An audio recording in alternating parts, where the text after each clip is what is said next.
I just know that we brute forced it, right? So we said, all right, we want to grow. Let's add people. There's a problem that comes up. Let's throw people. Oh, that adds another problem. Let's add more people. Yeah. Pushing and brute forcing through growth is an easy trap. For every time you add a person to your company, there's exponential increases in friction. That's why big companies fail, because they're so big they can't pivot when they need to.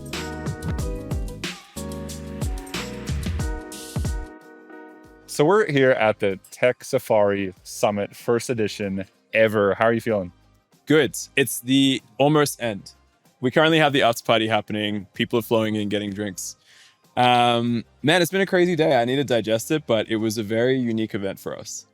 I have never seen anything like this. It's so nice. There's amazing people, but it's so chill at the same time. How'd you do it?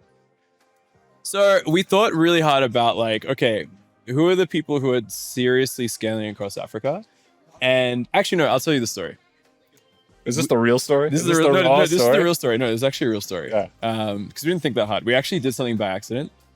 I did this event in May. I was like, let's just try doing an event for like, I think you came. Which one was it? The Expanders Club. Oh, yeah. It was like, by all the metrics, it was like our worst event. It was like, we organized it like 9 days before. We sold tickets for it. The AV didn't work. It was so noisy in the room. Cocktails didn't come out on time. People paid for tickets and like, what the hell? But like, it was so good because actually what happened was everyone there was extremely intentionally invited. It was like, you're building a company that's high growth, high scale, and you can actually contribute really cool insights to each other. So let's talk about those challenges. And people got so much value from that. Do you remember? Yeah, it was like 3 different groups. Everyone like had focused sessions with other people like them. Yeah, sweet. Yeah. But by every other standard, it was like not the least organized event. So we're just like, okay, what if we like double down on this idea that you bring really like serious people who are serious about expansion and further along in the journey, and bring them together at like one event and help them connect and learn from each other. So that's where this came from. And this is a bigger version. Yeah. So this is a special conversation we're having because this is a mix-up. This is a mashup. It's a crossover episode. Yes. This is live recording at Tech Safari Summit, but it's also a live recording of Money Maps. Yes. So we have a mashup episode. A mesh. How do we like turn that into one thing? Safari Maps. You need a map to go on a safari. That's actually lit. That's cool. Hell yeah. Nice. Hell yeah. Someone's snapping out there. We got a live audience here. Hey, don't leave me. My God. Yo. We're still working out the kinks in the show here. We're going to do Sponsored by KO. This is sponsored by KO. Fantastic. Delicious. This is water, by the way, if you're under 21 in the US and if you're under 18 elsewhere. So, Caleb Maru. So, how's your day been? It's been good. There's a lot of good people here, a lot of old friends, a lot of new folks. People flew in for this event. Yeah. Quite a few people. They flew in. Crazy. For your one big day. Well, I guess you're doing stuff tomorrow. Yeah, we're chilling tomorrow though. Yeah. A lot of people. I was so surprised. People like flew in this morning and just arrived. And by the way, today's September 11th. And for most of the world, that's a really good day if you're in the diaspora. For most of the Ethiopians in the world. Trying to pivot away from other connotations. Happy Ethiopian New Year's. Yeah, thank you, man. I appreciate it. Thanks for looking out for me. Yeah. And for being a true Habesha. We need to get you up there. Thank you. Can I ask you a question? Let's get into it. Let's get into Safari Maps. Safari Maps begins now. What's a job that you had growing up that has like really played into how you operate today? When I was 10 years old, I was a chubby little boy. Really? My mom called me Husky. That's a euphemism for you're chubby. There's a pants section called Husky, the big boys. That's true. And I really loved candy because, why not? So in order to afford being able to buy more candy, I bought in bulk and then I would resell it. Yes. So I had a business selling candy. When you're a kid, you think, if I want more candy, I need to sell candy. You don't think about like, hey, I can accumulate money in other ways. It's very simple. Then I got a terrible addiction to Coca-Cola. That almost ended up somewhere else. But yeah, cool. Exactly. At 10. Yeah. So I was a fiend. I would drink a 2-liter a day for a while. Whoa. And so of course I thought, hey, and this was, a little bit in the teens now when you get Rogue. Yeah. A lot of teens like to drink or do drugs. I was there heavy on Coca-Cola. Smashing the Coke. Smashing 2 Coca-Cola. liters every day. And what you think again is, oh, if I need money, I need to sell Coca-Cola to get money to buy Coca-Cola. Hey. So I had a business where I was bringing 12 packs of Coca-Cola to school, 2 in each hand. That's 48 cans. I would stock up and I would just sell them $1 a piece. Made a lot of money, and I drank a lot of soda. Nice. So it was always this idea of, hey, if you want to do something, go do it. And then people always want products, you go provide it for them. Yeah. Right. And that's like a description of starting businesses. Yeah. I didn't know anything about starting a business back in the day, but it was the precursor. That's how I got into it. That's so cool. Okay. Well, and then like, okay, that's awesome. And then what was your first, okay, so that was like a side hustle, but what was your first business? First business, well, it keeps the hustles continued. But, then I started a clothing company because I was like, oh, we should have more like cool. I was a skater boy. Yeah. So, hey, let's have cool skater boy clothes. How old were you when you started? 15. Yeah. And I made a lot of money selling Coca-Cola. I lost a lot of money trying to sell t-shirts. Okay. Inventory cost relative to demand. Okay. Wow. Yeah. But you didn't think about it like that then, or did you analyze? I was like, wow, I guess I'm selling Coca-Cola to now pay for the costs of what I'm losing for this t-shirt business. Yeah. That's crazy. And that's how we... Do you feel like it's in your DNA? Like you're born a hustler? No, I just like watched my mom do it growing up. She was starting a business. Oh. It ultimately didn't work out, but when I was in my formative years, I'd watch her run her business, set up an office. She had an office in New York City. We were outside the city. She would commute every day, just hustling in. I didn't even think about it. It's like, yeah, you just have businesses. Yeah, of course. Like she has a business. That's what people do. Yeah.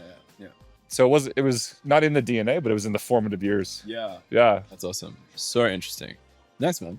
Yeah. Shout out to my mom. Yeah. Shout out to, what's your mom's name? Louise. Shout out to Louise. Yeah. Shout out to Louise. Happy Ethiopian Mother's Day. Just made that one up, but sick. You know, it was Father's Day in Australia last on Sunday. I had to call my Last Sunday? dad. Yeah, like the last Sunday. It's so close to New Year's. It's Ethiopian New Year's, but it was Australian Father's Day. Oh, Australian Father's Day. Sorry, I'm just mixing your family. Yeah. Okay. Yeah. And then I started my first business I started a home gym, and I went to kids in my high school and I said, I'm going to train you, and you're going to pay me for an hour of session. I would train them. That's sick. Yeah, that was like a real business. Yeah.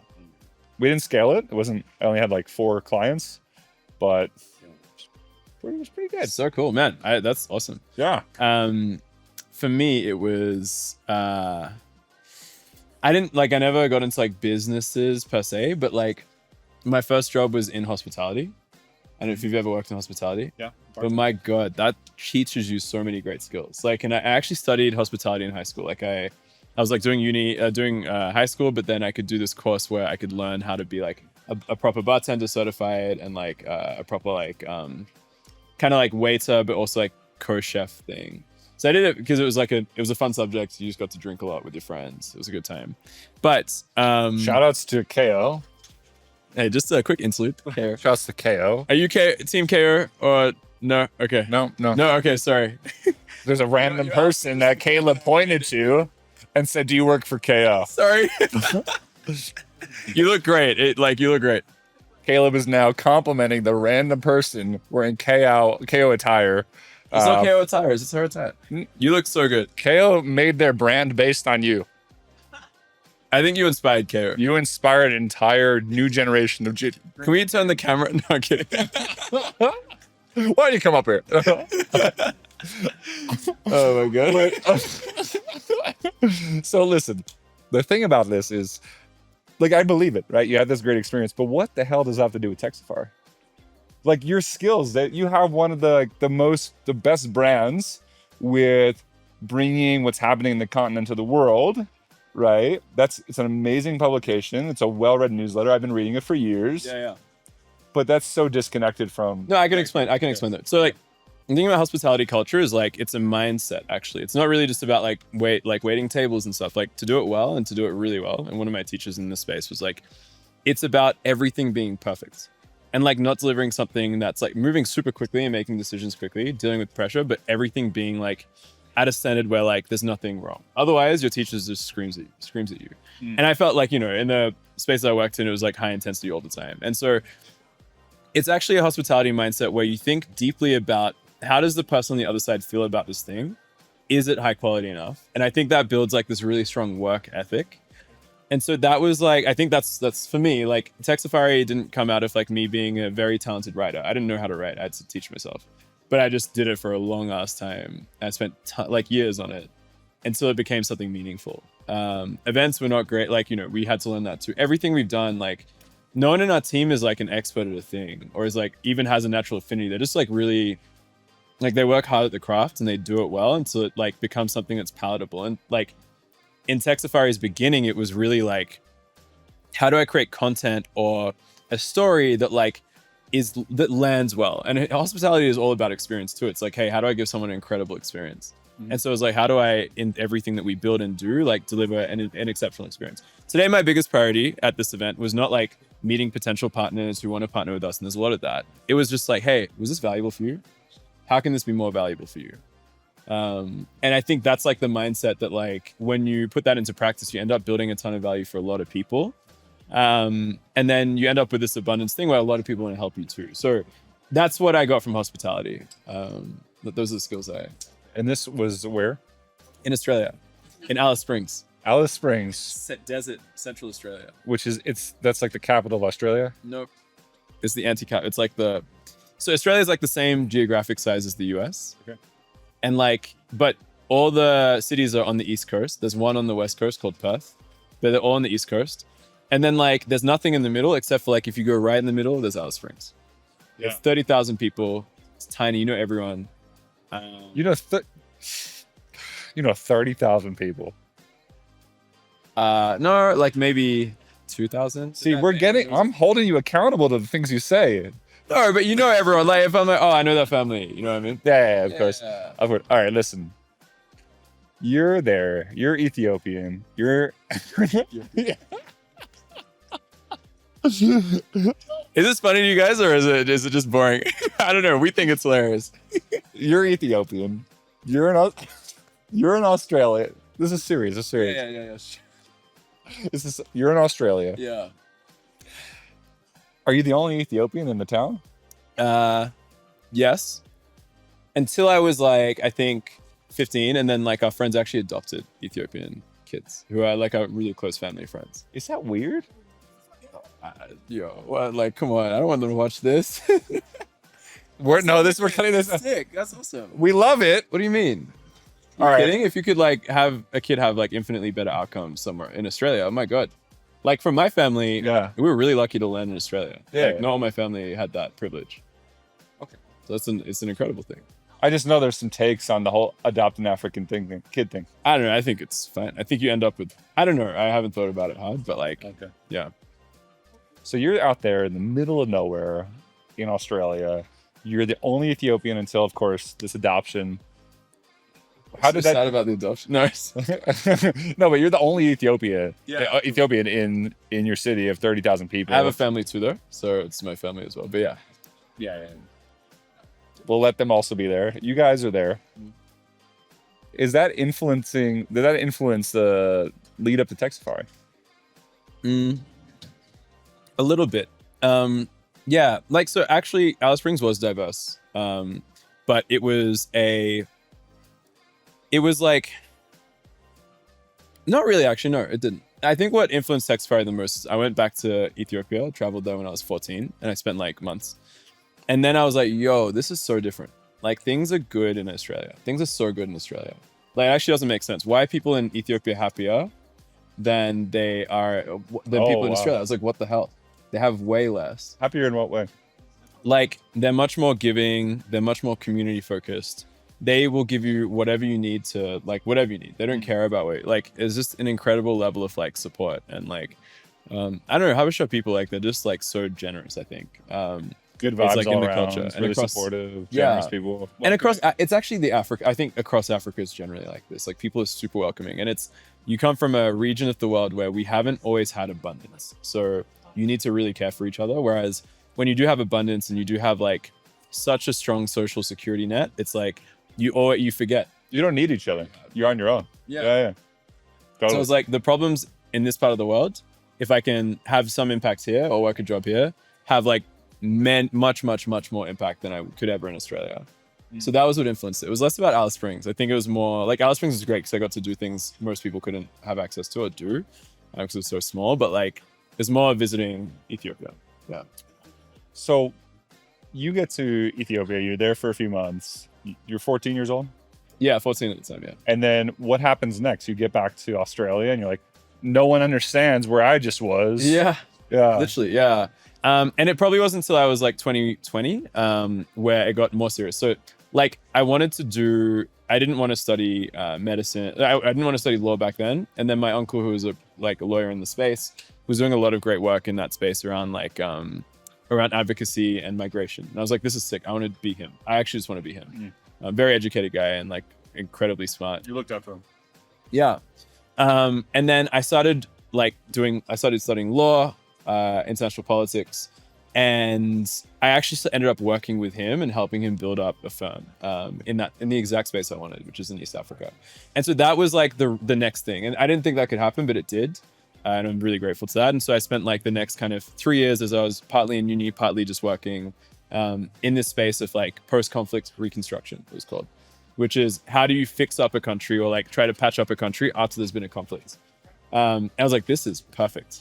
This is like exactly the kind of work that I wanted to do. I was like, if I can like support these institutions, like solve these challenges, it's awesome. Institutions like the African Union, like the United Nations, European Union as well would fund these projects of like, how do you make sure that this part of the world doesn't go back into conflict?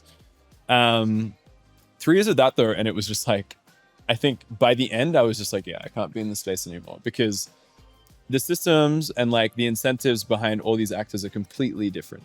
They're not the incentives of the people on the ground. And at the same time, I was seeing that like technology and some of this innovation and businesses were actually having way more impact. Like when I'd be staying in Ethiopia in Addis, and my drivers there would be using this app called Ride, which is started by this Ethiopian woman. And it's like Uber, but like contextualized for Ethiopia. And then like these guys aren't just like, people who have just managed to like get a cup. They're like physiotherapists, they're mechanical engineers. They're like really like highly skilled professionals making more from Ride than they are from their jobs. And I'm like, this is insane to me. It just didn't make sense. It's insane. Yeah. And so I was like, this is the space I think I want to be in. Yeah. Yeah. Tech and business. I think at the time, yeah, like tech, I was like, I guess the thinking was, okay, business is great, but you can scale the shit out of this if you have technology to scale that. And that's where you can have more impact. Well, why didn't you end up working at a tech company or running a tech company? I did at the start. Oh, really? Yeah. Oh, shit. Yeah. I started this company. Well, I joined a company, first employee, called Entry Level. Oh, Entry Level, of course. Yeah. But for folks who are listening at home, first off, KO Gin Break. Thanks to KO Gin for the sponsorship. Entry Level is a very successful Australian-based company doing educational courses, ed tech across the world, and then for some reason had huge demand in Nigeria. Massive. Yeah. Yeah. Okay. Yeah. Yeah. That was such a good experience. Yeah. So Entry Level, and that weirdly brought me back. I was like, I'm just gonna do tech in Australia, and I'm gonna try to build a VC fund for Africa. Which is wild, by the way. Yeah. Well, I can do this from Melbourne. It's okay. And it didn't make any sense. Because you were in Melbourne that whole time. When I was in tech. Yeah. Had you visited other countries outside Ethiopia yet? No, not African countries. No. So you were there in Melbourne. You had deep experience, obviously connection to Ethiopia, but you've been there for months previously. You're like, we're doing a VC fund for Africa. To be fair to you, you pretty much did. I did. Yeah, we raised a small one. Yeah. It's pretty cool. It was cool, like a micro fund. Exactly what we needed to test whether the thing could work. And yeah, like we invest in some cool companies, which I think is a nice time to segue into one of the companies we invested in, which is where I met the infamous Zach Bijesse. That's right. Son of Louise. At the time in 2022, running PayHippo. Yes. Yeah. So why don't we now go into your story? Okay. How does a Which? What am I? You're a New Yorker. I'm a New Yorker. You're a New Yorker. I'm a New Yorker. Yeah. What are you talking about? You're a New Yorker. But before that, it was where? What's the? I wasn't even born before New York. No, before New York, I wasn't even alive. I was a spirit. Shouts to spirits. Before New York was a city, or is it North Carolina? We're going back to North Carolina. Yeah. So like, how do you end up in Nigeria of all places? Otherwise known as God's country. God's country. Yeah. Land of 200 million people, maybe. Crazy. 40 million small businesses, probably. West Africa, definitely. Well, I was a math teacher in New York City after uni. And then I would spend my summers working with startups. And I found one that was... Why did you do that? Why did I do that? Because I ran a tech company in uni and it bombed. But I fell in love with tech. And I was like, oh my God, tech startups. I've always loved building companies, but it turns out you can build companies that solve big problems at scale by using technology. Oh, what the hell? Crazy. Yeah. Okay, and then that's cool, but Nigeria? Nigeria. So one of the companies that I interned with during my summer breaks from teaching was a Nigerian tech company. And I found the CEO on LinkedIn.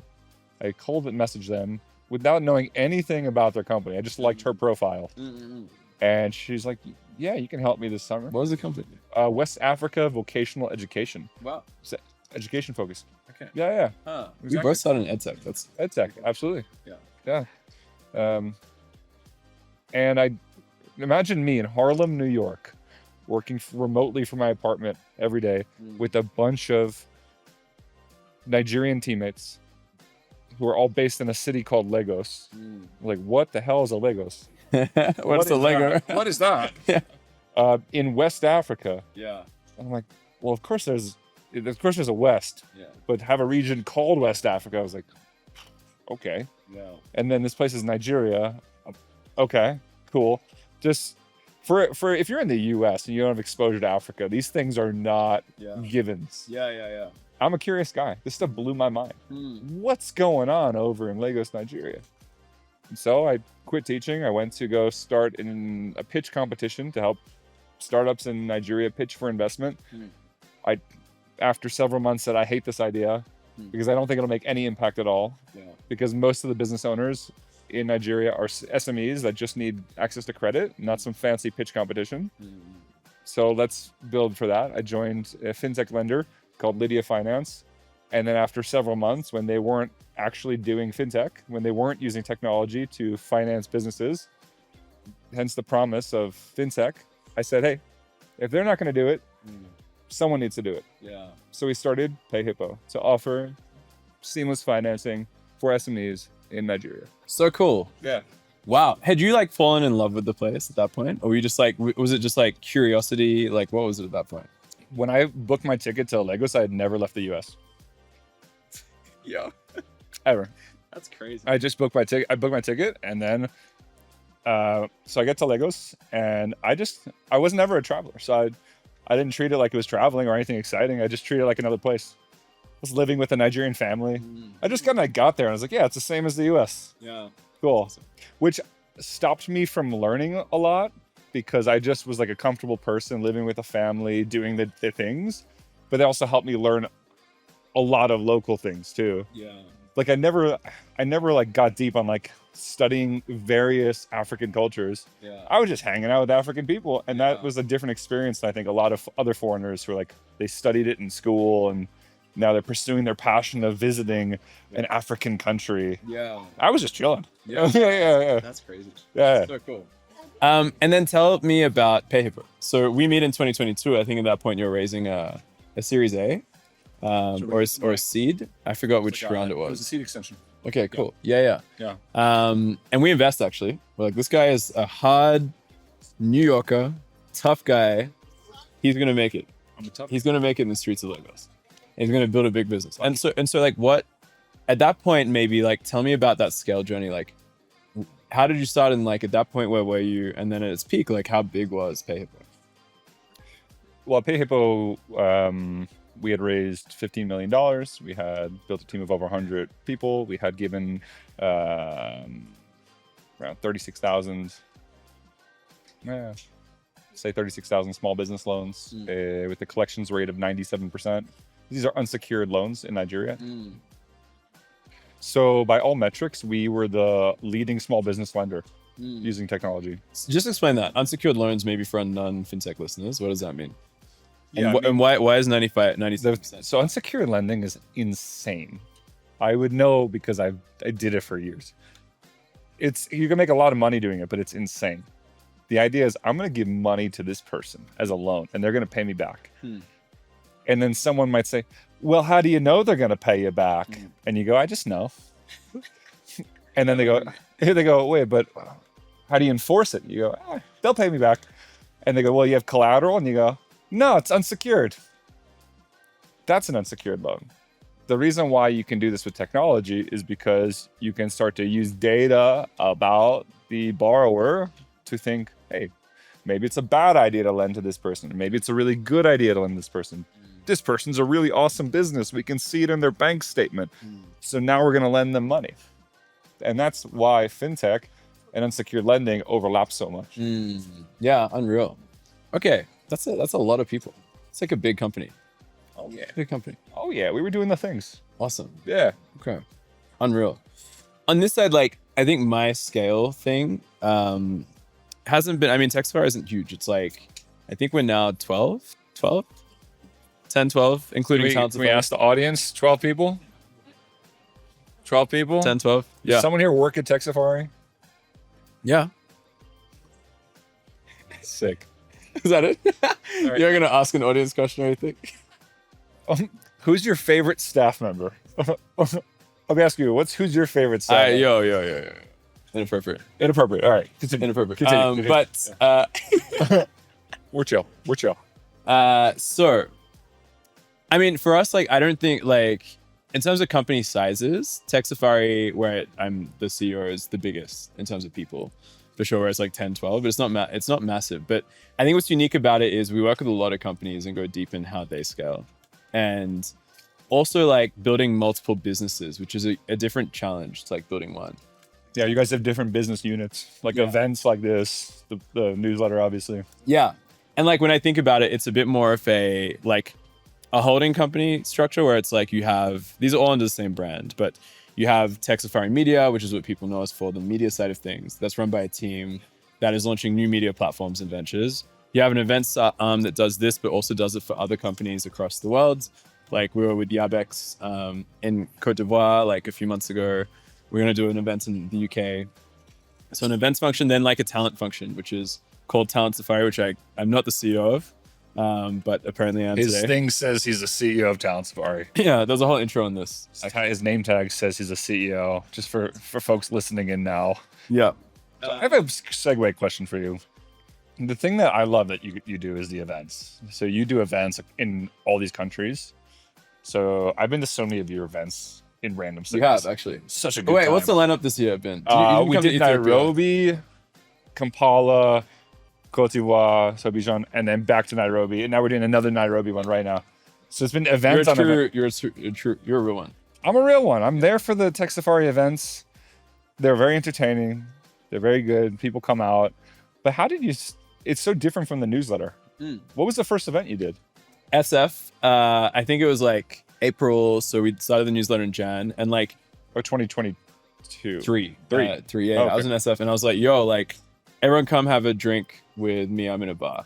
Like, if anyone's in SF, just come have a drink. For those of you who don't know Caleb, that's a very Caleb thing to say, by the way. Go ahead. What do you mean? Hey, guys, come out. I'm in a bar. Yeah. Yeah, that's like... Every Friday. If I could see your phone, I bet, like, hello, it auto, like, you know when it fills in the text after, you type hello in your phone and the rest of that sentence comes out.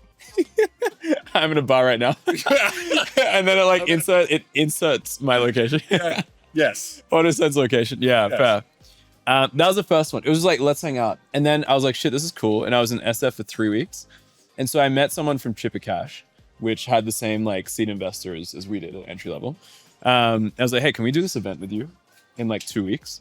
This guy Hassan, I wish he was here. Hassan, who is Shouts like to Hassan. running growth. You know Hassan, right? Yeah, we know Hassan. Legend. Yeah. Was like, yeah, come, like come by, do it in our office. And we had like 70 people. And I was like, holy shit. And like cooler than that, we didn't just have like 70 people who are like, oh, like I saw this event online. It was like the co-founders of like Chipper Cash were there, and like who else? Like Lamy CEO was there. A bunch of VCs that I'd been following for ages. I was like, this is crazy. And I think it was a bit more like when you have the distribution through media, it's actually a lot easier to bring people together because they already trust you. They kind of like follow you for a specific reason, and they're united for a thing. And that thing was like tech in Africa. And I feel like at that time, there weren't many communities or groups that were really focused on this tech in Africa question in a way that allowed like the rest of the world to come in. A lot of like reporting here is just like, Flutterwave loses like blah blah blah license, and then it just goes into like regulator stuff. Oh shit! Some people just talking shit. No, that's a good example.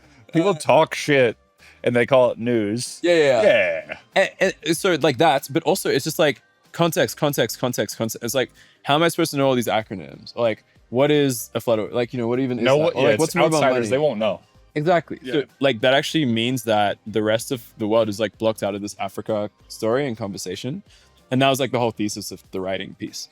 So that's why I think it's like people are united over an idea or like this thing. And they're like, this is something that I feel like it's not just something I read, it's I belong to this community. What's your dream event? I feel like we just did it. I actually just did it.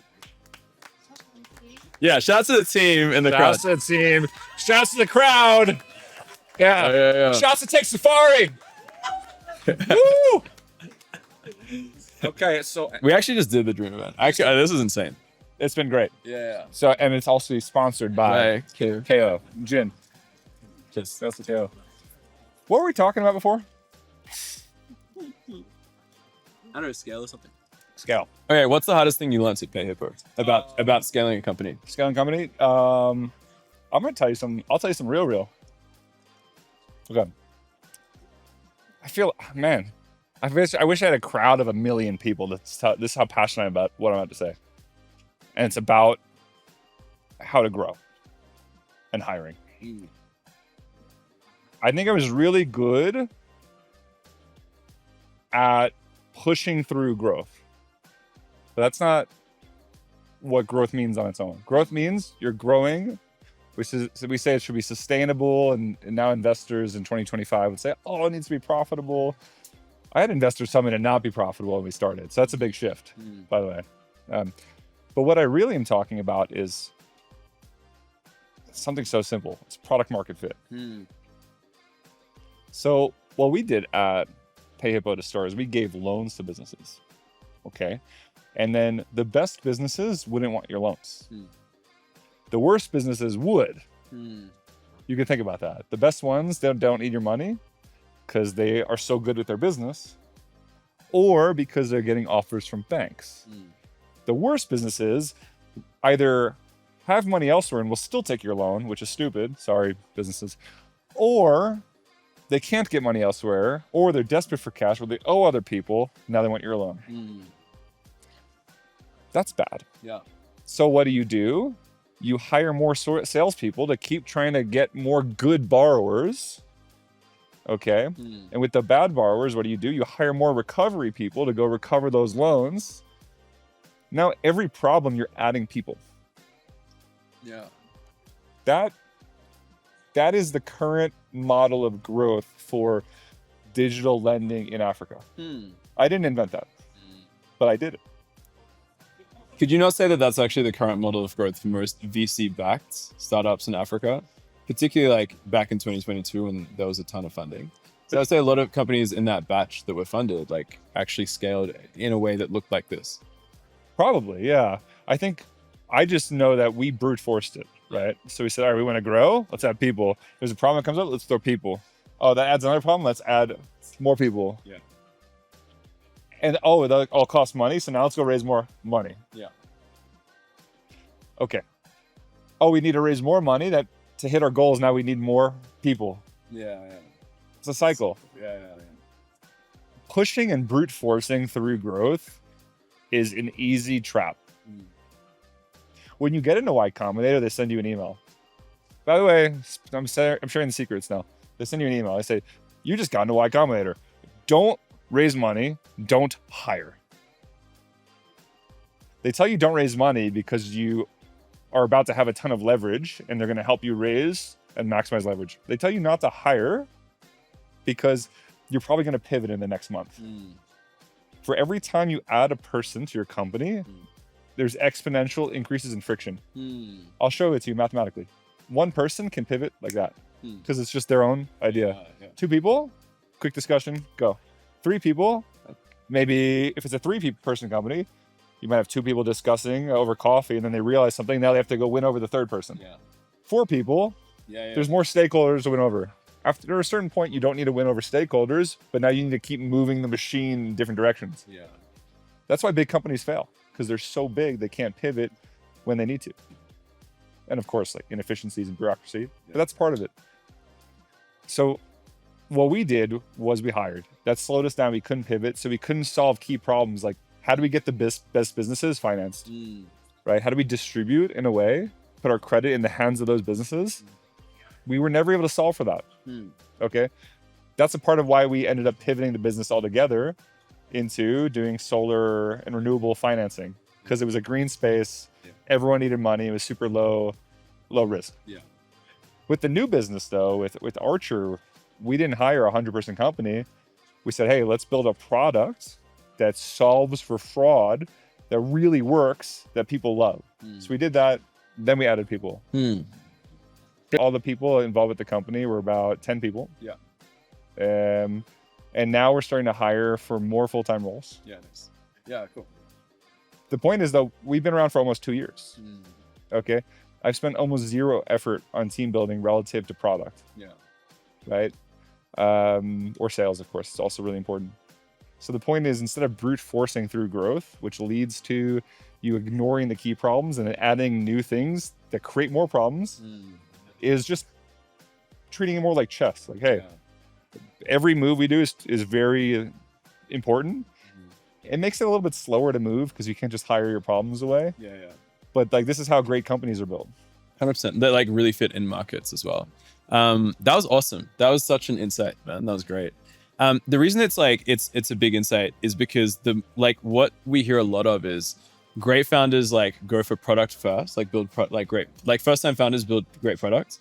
Second time founders just focus on acquisition and growth. But what you said is actually the other side, which is like actually we focus really deeply on products and PMF before we then scale it, because you've actually experienced that. So I think that's a really cool takeaway. Yeah, I feel like what I would say to change that is that first time founders focus too much on raising. Every time I talk to a first time founder, they're like, how do I raise? And can you introduce me to investors? And I that resonates with me. I did that once. It's terrible. That's like, I used to do intros to investors. I stopped doing intros because I realized if I intro you, it's not going to go well. Your product doesn't make any sense. Or like, I talk to you and the answers to all your problems are raising money. But I know that doesn't work. Yeah, interesting. Nice. Unreal. I don't have a lesson like that, so hopefully you don't have to learn that lesson. I think maybe biggest insight from scaling and watch other companies scale. Can I ask you a different question? Please. I can't. You're not a company scaler. You're a company builder. What you're doing is helping other companies scale. Yes. Right. But what people know, your expertise came from scaling your message. So you didn't have 100 people at Tech Safari. You had 100,000 people reading your message. How the hell did you do that? Good question. It was like there's 2 or 3 things. The first is like consistently writing and testing. So it's like there's like MVPs, which is minimum viable products, and there's MVTs, which is minimum viable tests. And so like each week I'd be like, okay, cool. What format of content might resonate with an audience? It's about Africa. This is when I had just been like, okay, I'm going to try this writing thing. It just seems like it could work. And so I just tested a bunch of shit out. Every week I'd be like, how do I grow this newsletter? And I'd test a bunch of stuff out. And then I'd like, okay, that didn't work. That works. Let's do more of that. What was the first newsletter you sent? It was called, there was the first Tech Safari newsletter called Proximity Fortnightly. Because my fund was called Proximity Ventures. You played a lot of Fortnite? No, I published fortnightly. What does fortnightly mean? Like twice. Once. I don't know what that means. I'm not from the Middle Ages. That's crazy. That's crazy. Did someone hear that? That was insane. Yeah, that's crazy, right? What does fortnightly mean? Every 2 weeks. Why don't you just say bi-weekly? No, Every because 2 weeks? bi-weekly is like twice a week. Oh, it's either one. It can't. That's crazy. Just say every other week. No, like fortnightly. Fortnightly? Yes. Oh, ye ode, reading my publication. Fortnight. The king is here. Go on. So it's called proximity fortnightly. Yeah, for sure. And then It's a we great changed name, it to by the way. Prox, It's a great and then name. we changed it to Prox Weekly, and that was like the first edition of Tech Safari was like, this is the last edition of Prox Weekly. And then everyone opened it and I was like, I'm introducing Tech Safari. And I had this logo, it was like a Tech Safari and then a gorilla, and then people hated that, so we changed it to a compass later. Oh, I remember the gorilla. What's Yeah. wrong with the gorilla? Yeah. Anyway, so that People was the hated first. gorilla? Yeah. People suck. No, let's. Your audience move on. sucks. Like, we have mixed reviews from the audience. See if Is you'll that agree with Patricia? Yeah. Hey, what did you think of the gorilla? Didn't like it? Gorilla as a logo? Yes, no? Okay. No, 2 no's. A 50-50, 1 thumbs up. I think the Tour Association of Rwanda will have something to say about this. Yeah, they would love that. Yeah. Maybe a Rwandan spin-off will have. Rwandan spinoff. bring it You're seeing Rwanda Safari live from the Town Safari Tech Safari Summit. Yeah, live from Safari Maps. Continue, please. I'd love to. Yeah, please. Go ahead.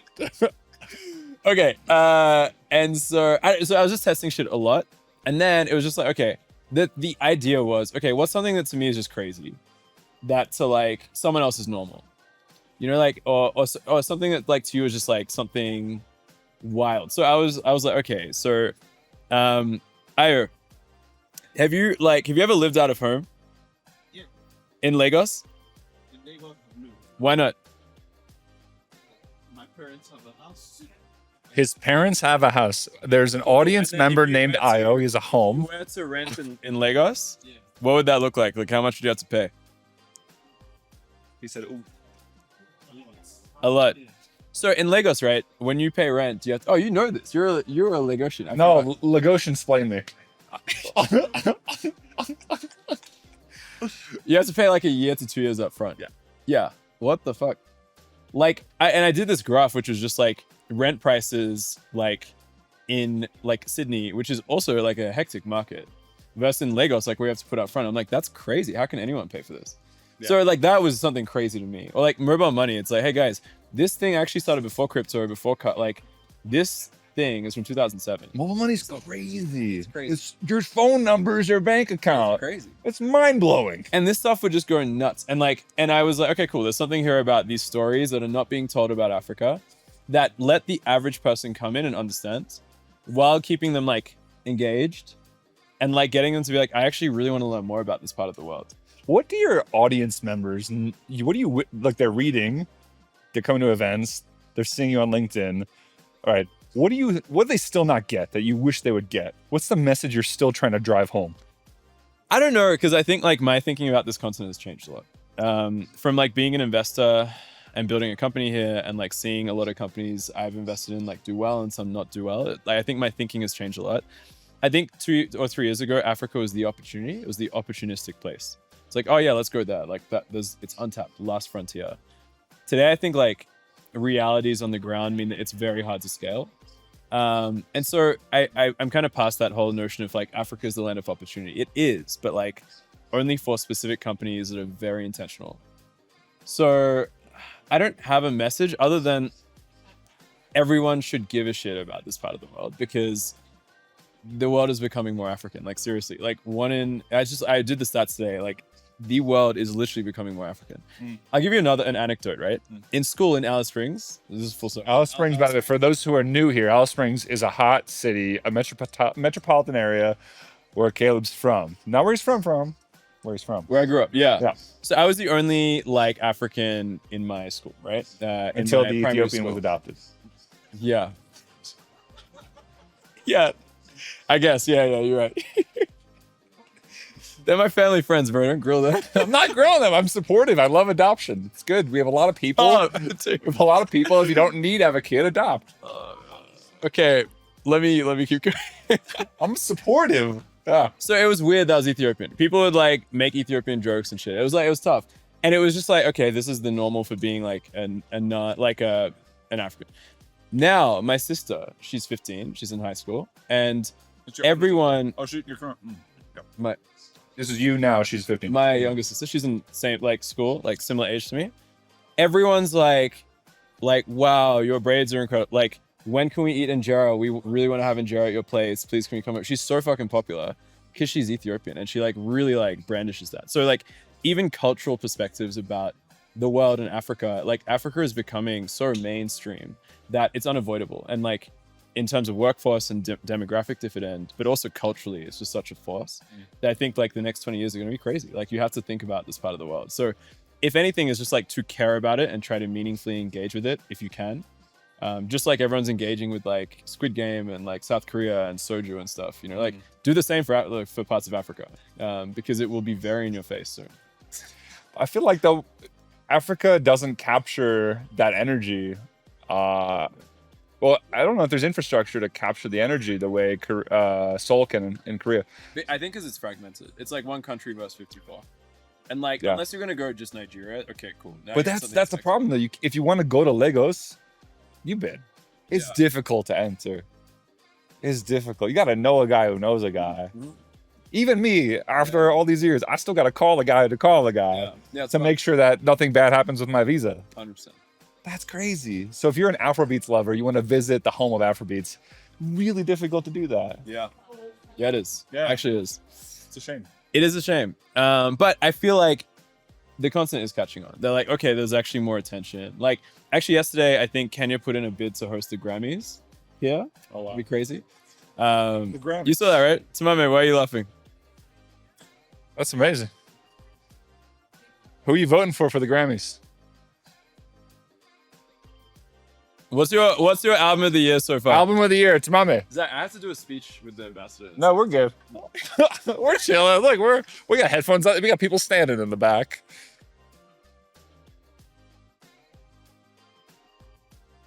We got a crowd here. I seriously gotta. All right, we're gonna close out with some final questions. What do you feel like startups are getting with this?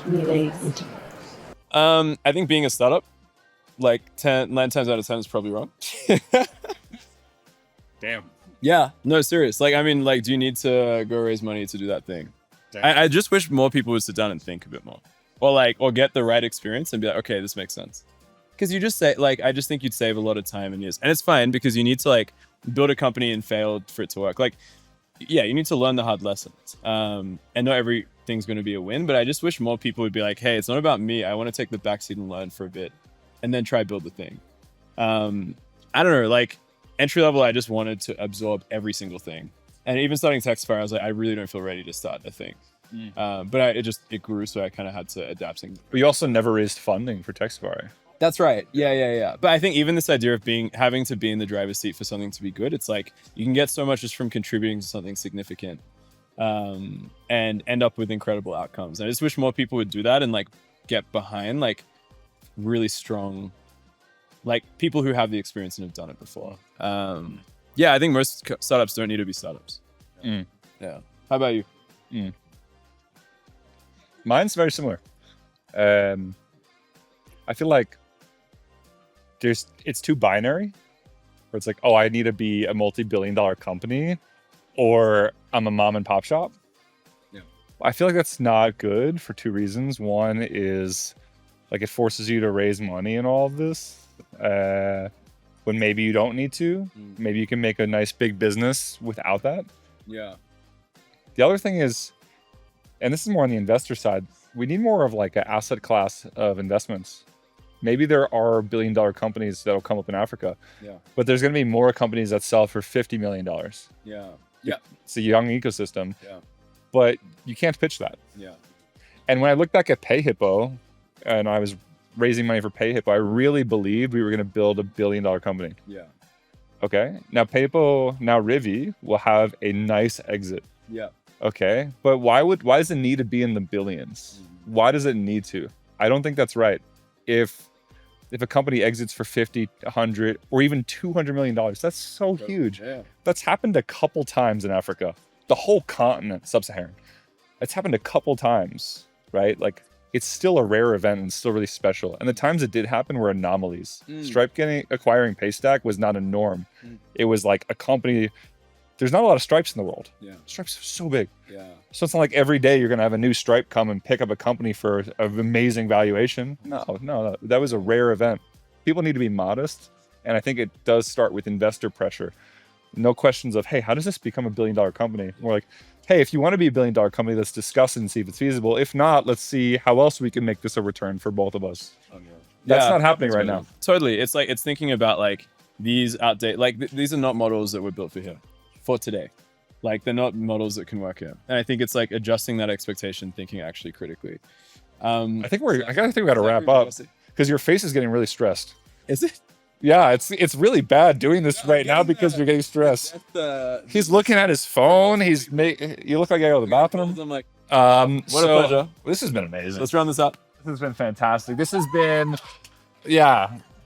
we're the best. I don't know if you could hear that out there for the viewers at home, but we're the best. Okay. Guys, thanks so much for tuning in to Summit Maps. This is Summit Maps, Money Maps at Tech Safari. This is Safari Maps, Summit Maps. That's a wrap. Thanks, guys. See ya. Yeah.